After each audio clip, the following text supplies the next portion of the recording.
We start part third, class 11th chemistry, some basic concept of chemistry part third। इसमें आज हम लोग law of chemical combination के बारे में पढ़ेंगे। लॉ ऑफ केमिकल कॉम्बिनेशन तो एक्चुअल में ये स्टेट जो है before Dalton atomic theory, Dalton ने जो अपनी एटॉमिक थ्योरी दिया था उससे पहले scientists are not knowing about of atoms and molecules, so how do compounds are formed, compound कैसे फॉर्म होता है, इसके लिए उन्होंने कुछ रूल्स या कुछ लॉ जो है वो क्रिएट किए थे, जिसके बेसिस पे वो ये एक्सप्लेन करते थे कि कोई भी कंपाउंड जो है वो फॉर्म कैसे होता है। इससे रिलेटेड कुछ अपने टॉपिक्स में लॉ है जो कॉम्बिनेशन ऑफ केमिकल्स यानी केमिकल के कंबाइंड होने पर कंपाउंड के फॉर्मेशन को एक्सप्लेन करेंगे, जिसमें 5 रूल्स हैं। फर्स्ट है आपका लॉ ऑफ कंजर्वेशन ऑफ मास, जो हमको अभी प्रिपेयर करना है, law of conservation of mass. Second है आपका law of constant proportion. Third है लॉ ऑफ मल्टीपल प्रोपोर्शन या मल्टीपल कंपोजिशन बोल सकते हैं उसको। और आपका फोर्थ हो जाएगा लॉ ऑफ रेसिप्रोकल। फिफ्थ है गैलुसॉट लॉ ऑफ वॉल्यूम्स, वॉल्यूम से कंबाइनिंग ऑफ वॉल्यूम से रिलेटेड। इसमें फर्स्ट वाला हम लोग देखते हैं लॉ ऑफ कंजर्वेशन ऑफ मास। तो याद रखिएगा ये कब का स्टेट है, जब साइंटिस्ट को एटम्स और मॉलिक्यूल्स से रिलेटेड कोई भी नॉलेज नहीं था, उसके बारे में जानकारी नहीं थी, डिस्कवरी नहीं किए थे या किसी तरह की कोई थीसिस नहीं आई थी। यानी बिफोर डाल्टन्स, जॉन डाल्टन जिसने 1803 में आपका मतलब जो है प्रपोज्ड किया था डाल्टन्स एटॉमिक्स लॉ, उससे पहले के स्टेट की बात करते हैं। तो उस टाइम में कंपाउंड के फॉर्मेशन को जो है इस लॉ के बेसिस पे अपन स्टडी करते थे या साइंटिस्ट ने।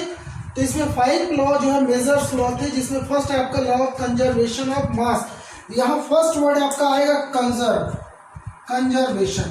कंजर्व करना मतलब इसको क्या करना, प्रिजर्व करना, एक तरीके से आपका शेप, सेफली करना या सेव करना, ये इकट्ठा करके सेव उसको रखे रहना। सो एंटोनी लेवोजियर फ्रेंच केमिस्ट थे ये, एंटोनी लेवोजियर इन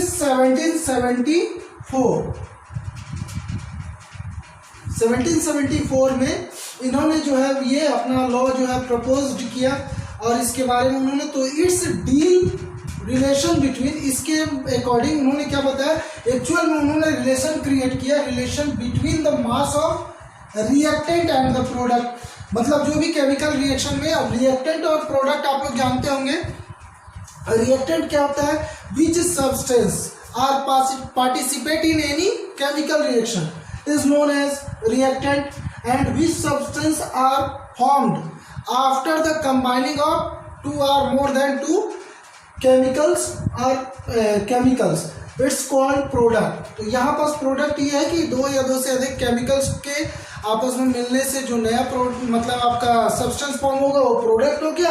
और रिएक्टेंट क्या होता है कि पर्टिकुलर किसी भी केमिकल रिएक्शन में जो भी एलिमेंट्स या आपके जो है केमिकल्स पार्टिसिपेट करते हैं रिएक्शन में, वो आपके कहलाते हैं रिएक्टेंट। तो ये तो आपका पहले ही पढ़ चुके हो प्रीवियस क्लासेस में। तो लॉ कंजर्वेशन ऑफ मास को Antoine Lavoisier in 1774 it's deal relation between the mass of reactant and the product. उसने एक्चुअल में मास का रिलेशन क्रिएट किया रिएक्टेंट और प्रोडक्ट के बीच में, उसने बताया कि क्या रिलेशन होता है। अब according to law of conservation of mass, actual thesis is it's state that matter is neither be created nor be destroyed। न तो हम पदार्थ को, पदार्थ मतलब क्या है, यानी मैटर्स के मास की बात कर रहे हैं, क्योंकि ये रिलेशन आपका किससे रिलेटेड है, मास से रिलेटेड है। तो यहाँ पास एक्चुअल में ये मैटर मतलब कोई भी मैटर्स नाइदर भी क्रिएटेड, न तो बनता है किसी केमिकल रिएक्शन में, नॉर भी डिस्ट्रॉय, और ना ही जो है उसको कंप्लीटली जो है डिस्ट्रॉय कर देता है। Only change few it's change chemical and physical during the process या फिर हम इसको अगर और सिंपल लैंग्वेज में बोल सकें तो और सिंपल लैंग्वेज में अगर हम इसको समझाएं तो क्या बोले, एक्चुअल में कहना ये चाह रहा है the total mass of reactant is equal to the total mass of the product।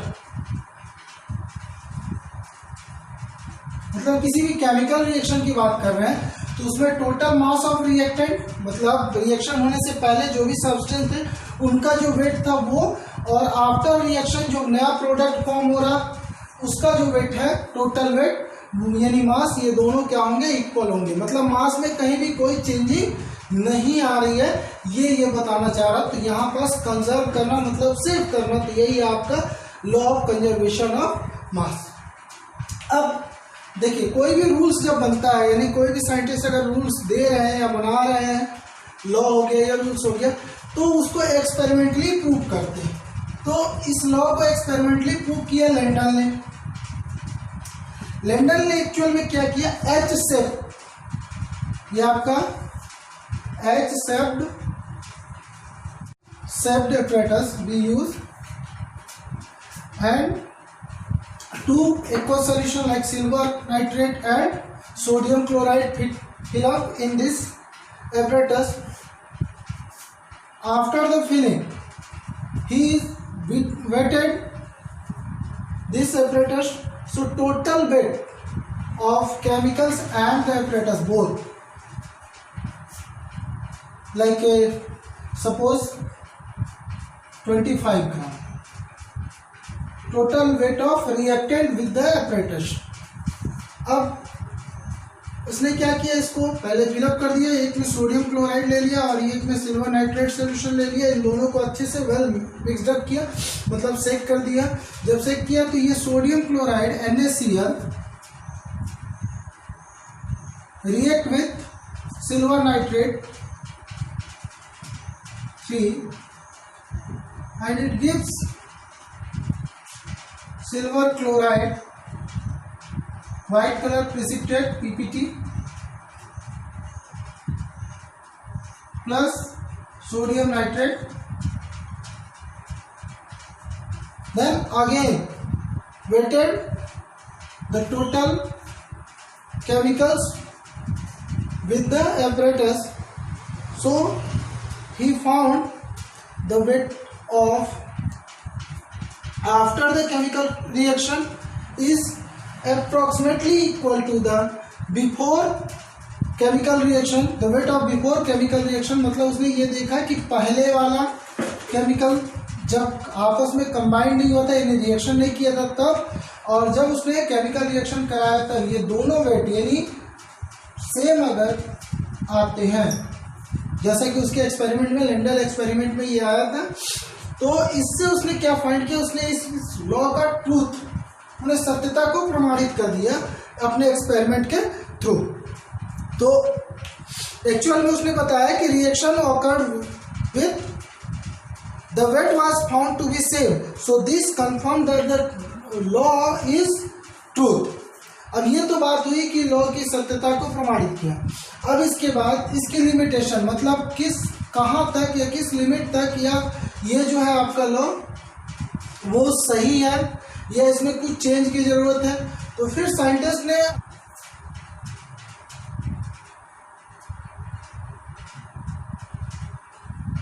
Einstein के अकॉर्डिंग इसने क्या किया था, इसने एनर्जी और मास से related relation it's create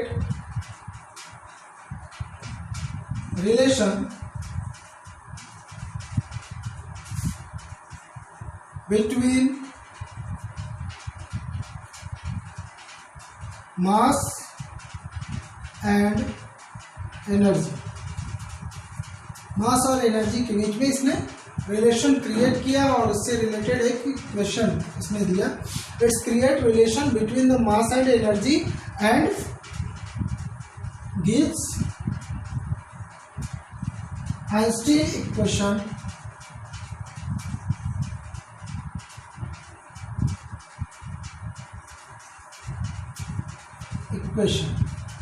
E equal mc square. E equal mc square.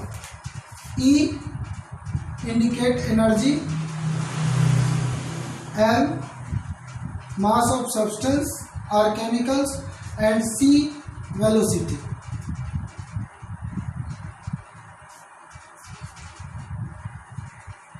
अब बात कर रहे हैं जब रिलेशन की या आइंस्टीन इक्वेशन की, तो यहां बस देखिएगा when m equal E upon C square, इसी को हम ट्रांसफर करके mass equal energy upon square of velocity ये अप्लाई करते। अब यहाँ पास जब बात करते हैं एनर्जी की, जैसा कि इसमें बोला कि मास चेंज ही नहीं होगा, लेकिन मास और एनर्जी का यहाँ डायरेक्ट रिलेशन है। Mass is directly proportional to energy. C velocity, तो हम बात करते हैं अगर वेलोसिटी ऑफ लाइट,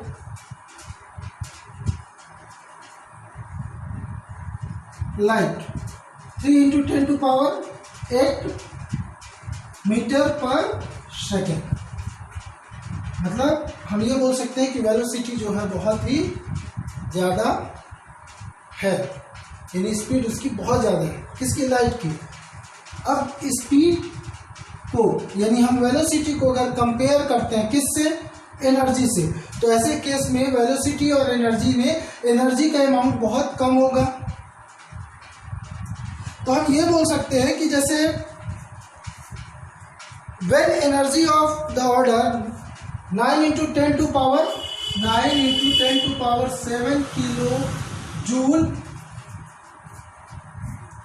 अगर ये प्रोड्यूस हो रहा है एनर्जी, कब, जब हम इसको ये दे रहे हैं आपका स्पीड वेलोसिटी 3 × 10⁸ मीटर पर सेकेंड, और उस कंडीशन में एनर्जी प्रोड्यूस हो रहा है 9 × 10⁻7 किलो जूल। तो ऐसे केस में जो मास होगा, मास में चेंजिंग आएगी, बट वो जो चेंजिंग होगी वो बहुत ही कम होगी, अबाउट 0.001 ग्राम समथिंग। अब ये जो वैल्यू है 0.001 gram, this mass is very less, मतलब ये जो मास है, जो वेट है वो बहुत कम है, और ऐसा है जिसको हम मेजरेबल नहीं है। एक तरह से हम बोल सकते हैं कि इसको जल्दी हम माप नहीं सकते हैं या मेजर नहीं कर सकते हैं। So there is no measurable change in the mass during the chemical process. लेकिन ये तो कंफर्म है कि अगर मान लीजिए एनर्जी जो है वो बढ़ रही है, एनर्जी जो है इंक्रीज हो रही है, तो ऐसा कहीं ना कहीं मास में भी चेंजिंग आएगी। क्यों? क्योंकि वेलोसिटी जो है आपका, ये आपका बहुत हाई है। अगर हम बात करते हैं कुछ और, जैसे मान लीजिए आपका, जब हम न्यूक्लियर रिएक्शन की बात करते हैं,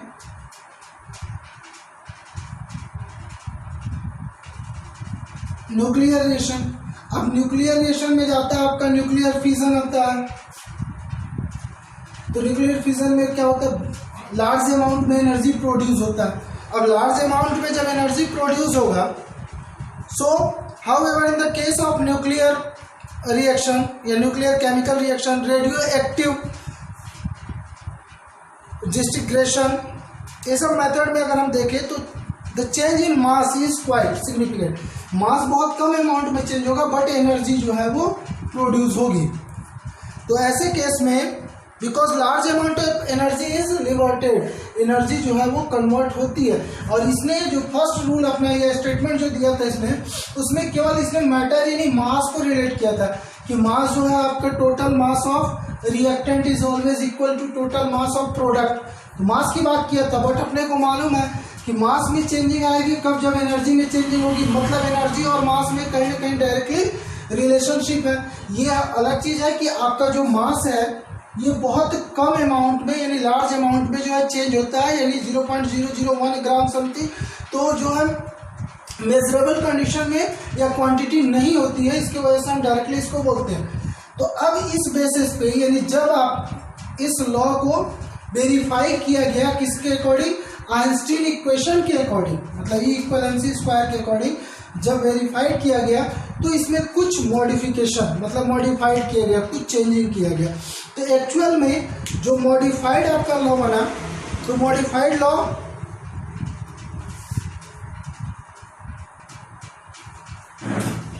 modified law of conservation of mass and energy. Modified की जब बात करते हैं तो जैसा कि मैंने आपको बताया, ये E = mc² में जब हम E/ट्रांसपोज कर दिए c² = m, तो इसके बेसिस पे मैंने लिमिटेशन की बात की थी। तो इसके बेसिस पे क्या हुआ था आपका, ये जो है मास, जैसे जैसे वेलोसिटी इंक्रीज होती है तो एनर्जी जो है लिबर्टेड होगी, एनर्जी रिलीज होगी, और जब एनर्जी रिलीज होगी तो मास भी चेंज आएगा। तो इसलिए यहाँ पास एनर्जी और मास दोनों जो है वो इंटर कन्वर्जिबल है, मतलब एक दूसरे के साथ चेंजिंग होती है। तो इस बेसिस पे इसमें मॉडिफाइड किया गया किसको, law of conservation of mass को, law of conservation of mass and energy. तो इसके अकॉर्डिंग क्या बताया गया, which state that mass and energy are interconvertible, मतलब अगर एक में चेंजिंग आएगी तो दूसरे में भी चेंजिंग होगी ही होगी। So interconvertibles but the total sum of mass and energy, mass और एनर्जी इन दोनों का जो सम आएगा ऑफ द सिस्टम, माने उस सिस्टम का पर्टिकुलर केमिकल रिएक्शन का या केमिकल कंपाउंड्स का बात हो रहा, तो उसमें जो total sum of mass and energy is always constant, मतलब ये हमेशा कांस्टेंट रहेगा। तो बस इतना सा इसमें जो है मॉडिफाइड किया गया है। यही है आपका लॉ ऑफ केमिकल कॉम्बिनेशन। तो फर्स्ट में जो आपका एंटोनी लेवोजियर ने इन 1774 इसने बताया था relation between mass of reactant and product. फिर इसको जो है हमने किसके बेसिस पे ट्रूथ साबित किया या वेरीफाई किया, तो वो आपका लैंडल एक्सपेरिमेंट था। और आफ्टर लैंडल एक्सपेरिमेंट लिमिटेशन को हमने देखा, वो आपका था Einstein equation. Einstein equation E = mc² के बेसिस पे हमने इसको मतलब इसकी लिमिटेशन यानी इसकी जो है प्रमाणित किया। तो उसको हमने देखा कि इसमें जो है कुछ आपके एक तरह से बोल सकते हैं हम कुछ मॉडिफिकेशन की ज़रूरत थी, इसको मॉडिफाइड किया गया और इसमें मास के साथ एनर्जी को इंक्लूड किया गया। नेक्स्ट अपना सेकंड आएगा law of constant proportion.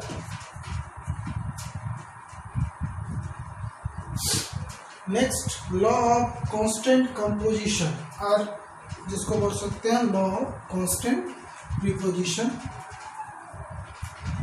Joseph Proust in 1799 it's also deal the relation of mass between the reactant elements of reactant and the element of products। तो एक और जो हम लॉ पढ़ रहे हैं लॉ ऑफ कांस्टेंट। कांस्टेंट मतलब ये वैल्यू जो है वो फिक्स होगी।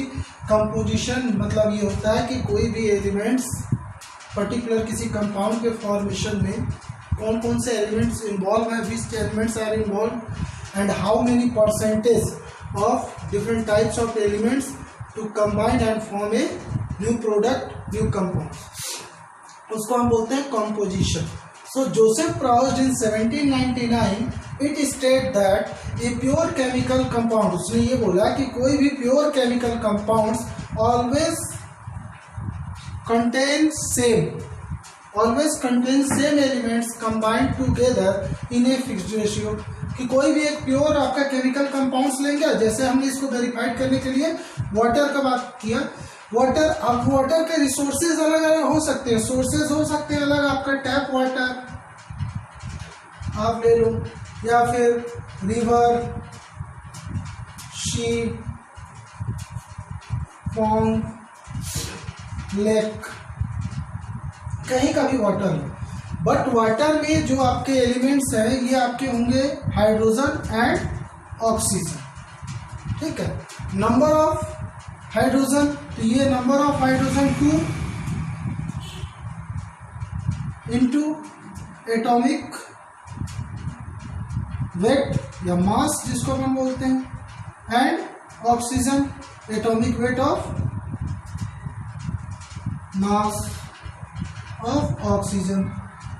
भाई अब मैंने पहले ही बताया ये रिलेशन क्या क्रिएट कर रहा है, रिलेशन क्रिएट कर रहा है to mass mass relationship, mass relationship create कर रहा है। So number of hydrogen atom in water 2 and atomic mass of hydrogen 1, 2 into 1 ratio atomic mass of oxygen is 16, so 2 ratio 16।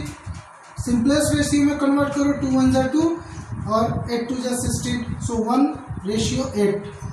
तो यहाँ पास इसने बोला था law of constant composition, constant होगा मतलब आप किसी भी सोर्सेज का वाटर यूज कीजिए, टैप वाटर, रिवर वाटर, सी वाटर, लेक वाटर एक्सेट्रा कहीं का भी, बट जो वाटर होगा तो ये pure chemical compound means water, जैसे वाटर हमारा प्योर केमिकल कंपाउंड है, ऑलवेज कंटेन सेम एलिमेंट्स, तो हमेशा वो हाइड्रोजन और ऑक्सीजन ही कंटेन करेगा, बट कंबाइंड टुगेदर जब ये कंबाइंड होंगे तो हमेशा कंबाइंड होकर अगर वाटर फॉर्म हो रहा है तो उसका जो मास रेशियो होगा एलिमेंट्स का वो ऑलवेज क्या होगा, फिक्स होगा, यानी ये 1:8 में ही ये आपस में कनेक्ट होंगे या कंबाइंड होते हैं। तो ये है आपका लॉ ऑफ कांस्टेंट कंपोजिशन। तो ये एक्सपेरिमेंटल जो है इसको वेरीफाइड कर रहा। अब बात करते हैं इसका जैसे लिमिटेशन का कि क्या ये मतलब कहाँ तक जो है प्रूफ हो सकता है या कहीं जा करके ये जो है आपका लिमिटेशन यानी किस पोजीशन तक, किस लिमिट तक ये जो है लॉ वो परफेक्ट है या ट्रू है। तो देखिए नॉर्मल कंडीशन में ये जो है लॉ एकदम परफेक्टली है, बट जब हम बात करते हैं आइसोटोप्स, अब ये आइसोटोप्स आपने क्लास 10th में पढ़ा होगा। एक्चुअल में आइसोटोप्स पहले समझ लीजिए कि आइसोटोप्स होता क्या। तो isotopes are atom of same element, isotopes are atom of same elements which have different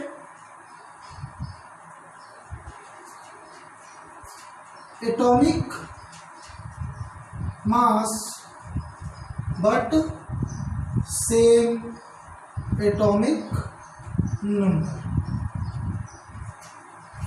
मतलब जो है ऐसे एटम्स, किसी भी सेम एलिमेंट्स के ऐसे एटम्स जिनका एटॉमिक नंबर जो है वो सेम होगा बट एटॉमिक मास डिफरेंट होता है, ये आपका आइसोटोप्स कहलाएगा। अब बात हो रही है कि अगर मान लीजिए ये इसके लिमिटेशन की जब हम बात कर रहे हैं तो the law is not capable if an element exist in the various isotopes. अगर कोई एलिमेंट जो है वो आपके वेरियस आइसोटोप्स से फॉर्म हो रहा है, सपोज हमने HCl हाइड्रोक्लोरिक एसिड HCl की बात कर रहे हैं। So hydrogen atomic weight 1, okay, atomic weight and chlorine, so chlorine 35 upon use कर रहे हैं, मीन्स यहाँ पास ये जो क्लोरीन अपन यूज कर रहे हैं इस क्लोरीन का एटॉमिक वेट 35 है, बट सेम